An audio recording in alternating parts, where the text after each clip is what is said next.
So the back, we can do it when we walk back up there, right? The back.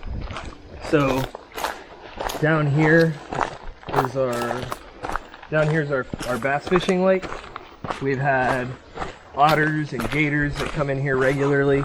We still haven't figured out exactly how the gators get here, but it's probably they migrate in somehow, is my best guess. Right now it looks like the water level's a little lower than usual. But this is a great place to come down and relax in the morning, fish. We have a boat for when we go out. We have a little table out here if people want to come sit. We're fixing this railing that came off at the end here, and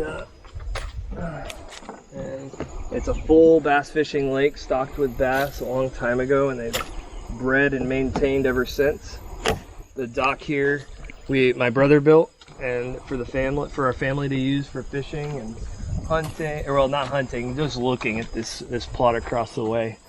You know, this one is a nice place to come sit in the morning during the sunrise or sunset. It's very cool, and it's really peaceful getaway. I love sitting out here. It's just wildlife, you know, you just listen. We had a guy come one time with a helicopter, and he flew in. That's how he wanted to come up. He was a group of hunters that came up, and he flew in and parked his helicopter. He landed it right there in that plot. And so he flew straight from Orlando. That's where he's from. It took him 2 hours in his helicopter. And he flew and landed there. It was the shortest I ever had to go to pick up some hunters, because normally if I'm going to the private airport, if they're flying in 15, 20 minutes away, 30 minutes away sometimes, depending on if they go into Eufaula or one closer. But I just had to drive over here, pick them up, bring our bags. But the cool part about that was he got to take me and my buddy around the property in the helicopter. So I got to ride in a helicopter and get to see it from like bird's eye view, and he took me kind of sideways so you could see out the side. But that was pretty cool.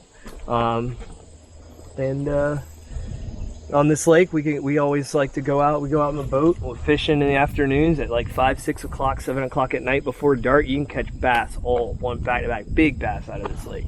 I can show you that later, you know. And like I said, just like the rest of the stuff, we still have to get everything bush hogged down and mowed. It's still a lot of mowing to be done up here. It grows up. This is beginning of the season. This is pre-season.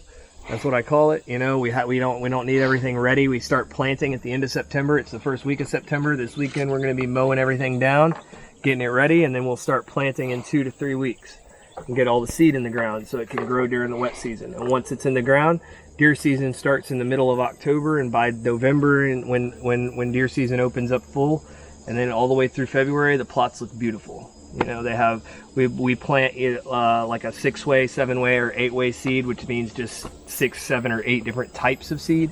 And we used to do certain things, like we'd have one soybean plot, we'd have one plot with this, one plot with that, try different things to see if it makes, because you want to give protein to the deer. So you plant soybeans, you plant things that build protein. We keep corn out so that fat gets added to their meat.